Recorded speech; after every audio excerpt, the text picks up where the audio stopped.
This week on the agenda, who is going to pay to save the planet? We look ahead to the COP29 climate summit in Azerbaijan.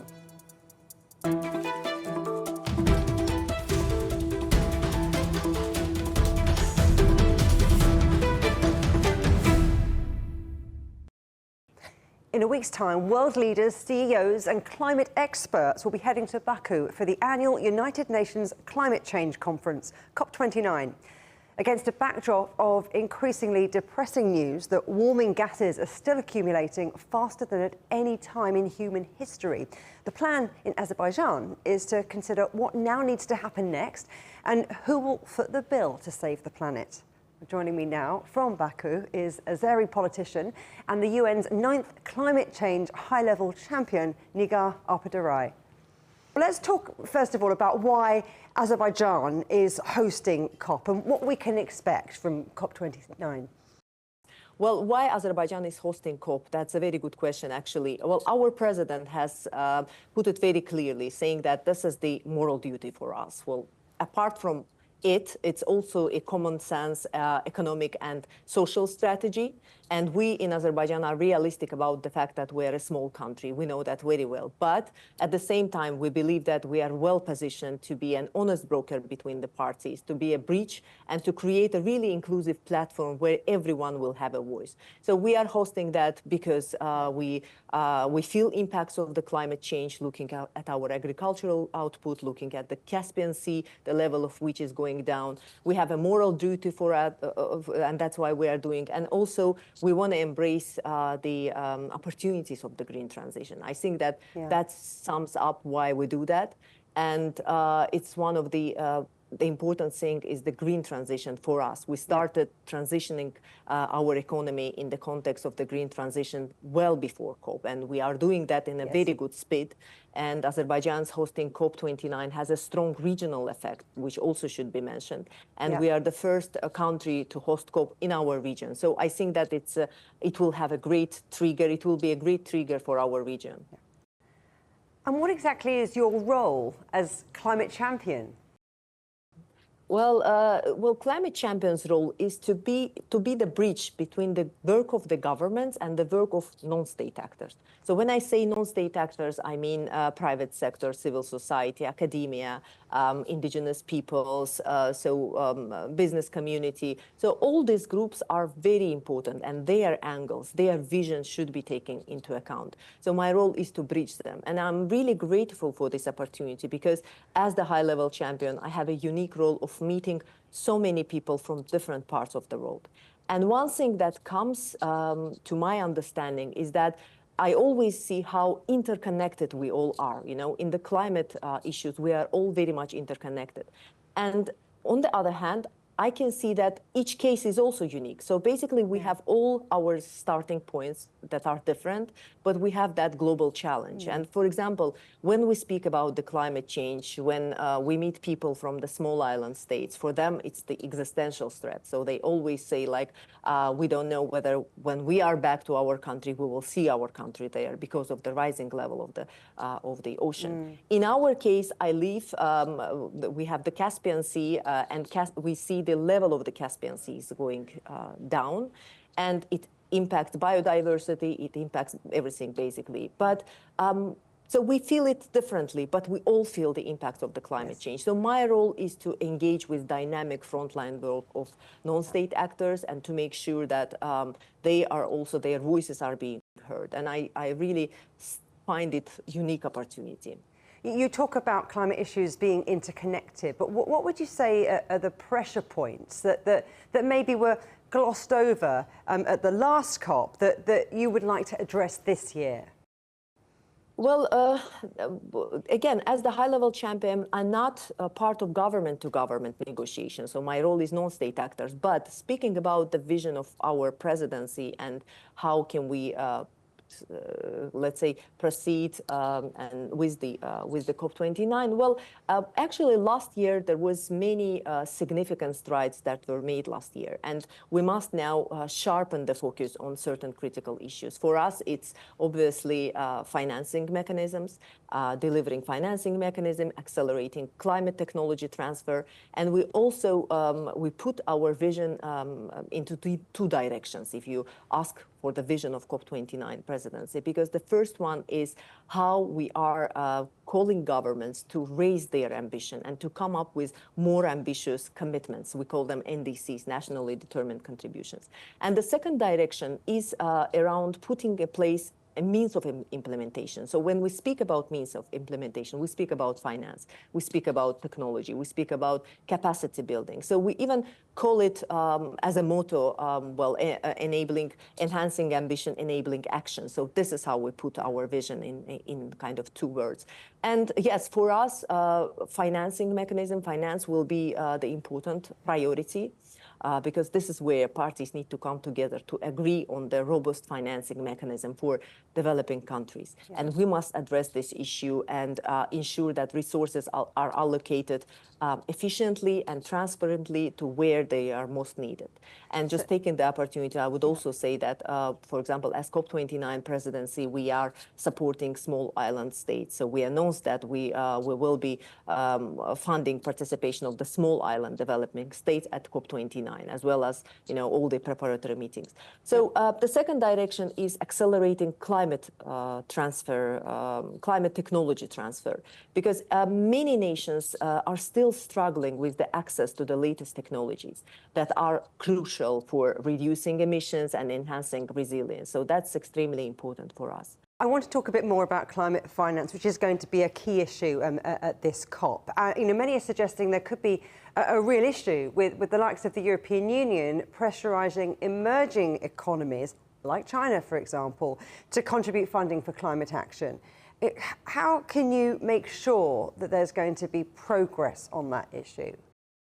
Well, that's an actually also good question. Well, we see, as I said, so speaking to many people, meeting government people, meeting different stakeholders, one thing is uniting us all, I guess, and it's the discussion. Every discussion ends with recognizing that the only way to proceed with global climate action agenda is to create a truly global ecosystem. So, and one of these key elements of this ecosystem is finance.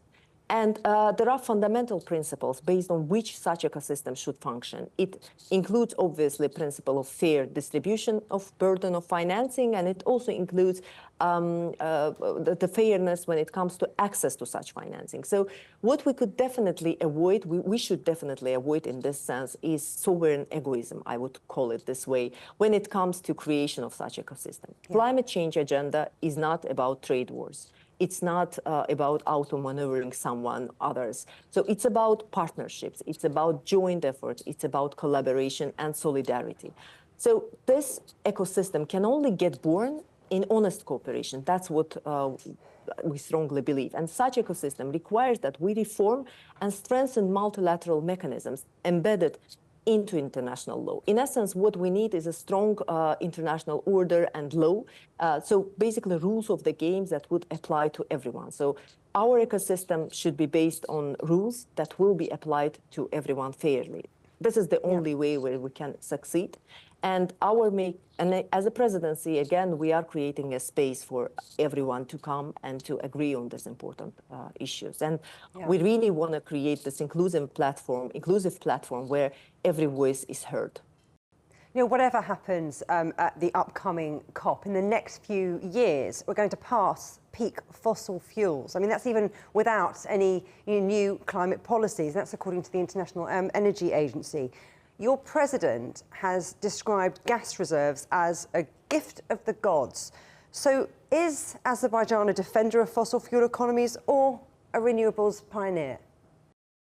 Well, Azerbaijan is one of the oldest oil-producing countries. That's a fact. So industrial production of oil started in mid-90s with the large Western businesses arriving in our part of the world. And then we had Soviet Union. That was during Soviet time. Our Azerbaijani oil and gas resources were very irresponsibly exploited, and ecological implications of this exploitation were never sorted, honestly. Azerbaijan comes with this huge heritage on oil and gas industry with lots of consequences, including ecological consequences. And we are still in a process of overcoming the consequences of this irresponsible use of our resources. So a lot have been done, but it will take years to finalize it.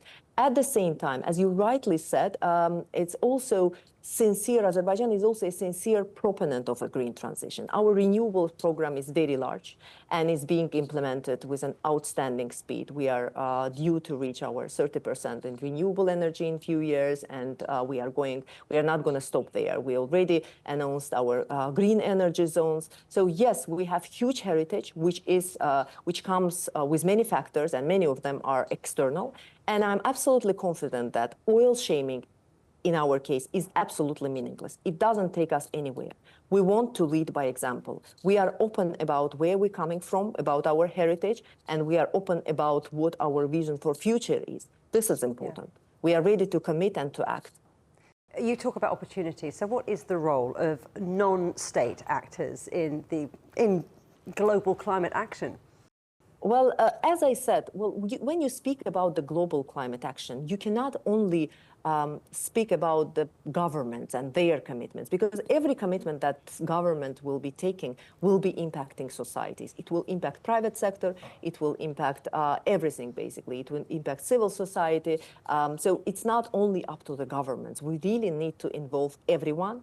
And traditionally, for example, when we speak about non-state actors, when we speak about private sector as one direction, they are coming with technologies, they are coming with innovations, with solutions. So we need those innovations. We need solution breakthroughs. And non-state actors are faster. They have no bureaucracies, I would say. But speaking generally, the non-state actors play a unique role. They play, influential roles in driving practical solutions. So we need them on board. We need civil society on board. We need activists. We need young people. We need academia on board. So the voices. And if you look at the COPs, actually, from year to year, COPs are becoming bigger and bigger. Yeah. There were times maybe when only the governments were part of negotiations. Now we have green zone where the private sector has an opportunity to showcase their solutions. We have already, for example, in our case, we will have that business forum in the blue zone where the private sector will be able to participate. So COPs are becoming bigger, and that's an absolutely organic process, and this is how it should be, because in many cases, non-state actors are proving that this, global climate action can be ambitious, and it's possible, and it's also can be popular. Nigar Arpadarai, thank you very much. Thank you so much. Thank you. Still to come here on the agenda, the renewable future. We'll delve deeper into China's role in negotiations at COP29.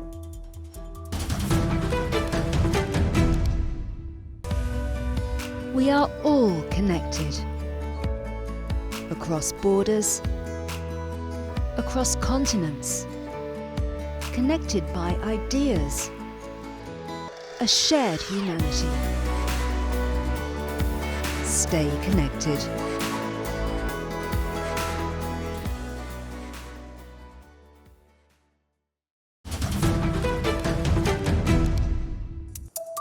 Welcome back to the agenda. Before the break, we heard how Azerbaijan is hoping to mould the debate at COP29. But what about the rest of the world? Many think the gap between the global north and south, particularly over climate financing, will be the dominant issue at this year's conference. Joining me now are Niklas Hagelberg, Global Coordinator for Climate Change at the UN Environment Programme, and Changhua, Chair of the Governing Council of the Asia-Pacific Water Forum. Great to see you both on the agenda again. Niklas, let me start with you, because the UN says that global efforts in tackling climate change are wildly off track. Has the world left it too late to really make a difference? Our emission gap report, which takes stock of where the world is, just came out last week. And indeed, the 1.5 degree target of the Paris Agreement is really on life support. And with emissions still growing, we do see that it's nearly impossible to deliver it unless there is a major step forward. About leaving it too late, it's never too late to start with climate action. So 1.5 degrees better than 1.6, but 1.6 is better than 1.7, and so forth. So climate action is needed today, tomorrow, and in the foreseeable future. So in that sense, it's not too late, but we are losing the kind of the lower end of the Paris Agreement temperature target. Are some countries, though, making progress where others are not, or maybe they're doing it at a different pace? China, for example. As Niklas pointed out, I think globally we're definitely falling behind, far behind, as we should have been. And that's why we are experiencing intensifying climate change crisis, extreme disasters, events pretty much hitting everywhere around the world. When it comes down to the national level, definitely different countries seems to be on different pace and different scale at this moment. And if you look at, compared to actions where each and the individual country stands today against their commitments to the Paris Agreement, that's where you can start to see the difference. China, in that context, is definitely delivering its commitments for the current stage of Paris Agreement, which is by 2030 commitments. And there are a few major highlights in that context there. One actually is about renewable energy commitment. And so China committed to install 1,200 gigawatts renewable energy, solar and wind. Interesting enough, China has already delivered that. Literally 60 years ahead of the schedule. If you look at the forest coverage, China now has 24.1% of forest coverage, and also ahead of its commitment timeline. And in the meantime, if you look at the reality, China committed to peaking emissions before 2030. And lots of numbers data pointed to the direction like China is already in that sort of stage, peaking its emissions. And if you look at the coal, China definitely is peaking its use of coal already. And besides the domestic endeavor, China globally recognized as a leader in terms of driving clean energy solutions, and particularly put in the context of tipping points. And on the negative side, on the bad side, actually, we know climate change is intensifying. But then on the positive side, particularly looking at the positive tipping points, China stands out as the global leader in terms of accelerating clean energy transition. What we do know, Niklas, is that countries are expected to submit new, stronger plans in terms of what they're doing by next spring. But I can't help but wondering, are we all just kicking the can further down the road? Or is that a realistic window now to get things done? Okay, so the Paris Agreement did kind of design in a ratchet mechanism where countries are requested to continuously update their ambition and their climate action plans. And with this ratchet mechanism, we have now come to the set where the next generation of national determined contributions are supposed to come in to be submitted to the Climate Convention. And as you say, next spring and well before, excuse me, well before the Conference of Parties meeting 30 in Brazil in 2025. So if countries can increase their ambition, we do still have a fighting chance to keep the 2-degree target alive and to get on a pathway by 2035, which is delivering on the Paris Agreement targets. But with this additional progression in ambition, I do want to say that even 5 years ago, it was a different world. The price of renewables, the uptake of electric vehicles, solution in difficult sectors such as cement, aluminium, shipping, and so forth, there are starting to be solutions. So countries can also be confident that there is room for additional ambition. Yeah. And in the emission gap report that I mentioned a little bit earlier, we do see that there is technically and at a fairly reasonable economic investment, there are solutions that can close this gap. So the glass is definitely half full. We can increase the ambition because development is such that we can see progression, but countries do need to put in place stretch targets for the Paris Agreement to still have a fighting chance. So let's talk about getting on that pathway, because it wasn't that long ago that Washington's top climate diplomat, Don Podesta, went to Beijing to meet his Chinese counterparts, as well as Foreign Minister Wang Yi. Now, their countries, China and the United States, are the world's two biggest polluters. So it's important for the US and China to be on the same page here, isn't it?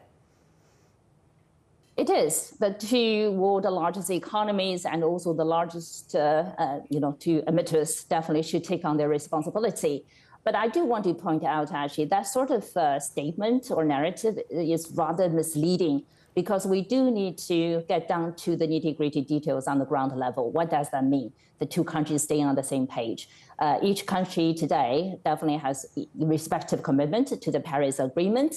And but if you look at on the bilateral front, the dynamic is rather worrisome because there is not much happening on the bilateral front, which basically has causes a huge waste and also damage in terms of global confidence. And when the two largest economies are caught up in the geopolitical rivalry conflicts and without really much substance happening between the two countries in terms of climate change collaboration, like R&D, industrial investment, market collaboration, we know for sure that huge resources and opportunities are wasted there already. That's where I think we do need to figure out actually what should happen so that the two countries can really work together. Let's talk a little bit more about climate financing. I mean, Niklas, do you think that the world is going to have to admit that the amount agreed so far is just not enough? I mean, there are reports that some developing nations are looking at $1 trillion a year as their starting point for negotiations. Okay, so as climate change is something that is caused by every single economic sector in the world, and whether that's energy, transport, our food systems, or you name it, it's actually the entire economy that needs to invest in such a way that we're reducing emissions and that we're getting on a low carbon and shortly after 2050 onto a net zero pathway. So it's not just the money that countries will be negotiating about. That finance that countries will be discussing and negotiating about at COP29, the new collective quantified goal on climate finance, that is there to help those that need it the most and to catalyze the wider shift in the economy. And countries have put forward different numbers for what that goal should be. But what is certain is that countries, pretty much all countries, agree that it should start from a floor over the $100 billion that was agreed earlier in the negotiations. I think one sticking point is going to be whether wealthier developing nations like China, like Saudi Arabia, the United Arab Emirates, India, Brazil, should they contribute towards a global climate fund? Or is that unfair, Wu? Well, I think when we talk about the money, we talk about, particularly in the Paris Agreement, in the multilateral, international convention perspective, we do need to stick to the principles that have been agreed upon by all the parties there. So in the Paris Agreement, this particular principle called the common but differentiated responsibilities, but also in accordance to, capability, each, party's capability there as well. So from that perspective, I think, first of all, Western countries, developed industrialized countries, just stick to their promise, really deliver their financial commitments to supporting developing or poor developing countries in terms of climate mitigation and climate adaptation, in particular, more and more so these days, actually. In the meantime, for emerging economies and, including China, Saudi Arabia, and others, they should step up their efforts, their contribution as much as possible. In reality, if you look at China in perspective, China has been, setting up its South-South Climate Fund and creating its own vehicles to work very closely with other poor developing countries to support them in terms of climate mitigation and climate adaptation. To what extent that should be formalized into the negotiation mechanism, that remains to be seen. I think that needs to be agreed upon by the parties. Again, it's not simply say should or should not. It's really depending on how the different countries' parties are working together. But Niklas, is it ever really going to be possible to bridge that huge gap between the global north and the global south? I mean, what could be done in Baku to help that? Yes, it's indeed, it's not going to be an easy negotiation, that's for sure. But I do think it's important to also focus on what countries agree on. Countries do agree that it's a high priority to limit global climate change.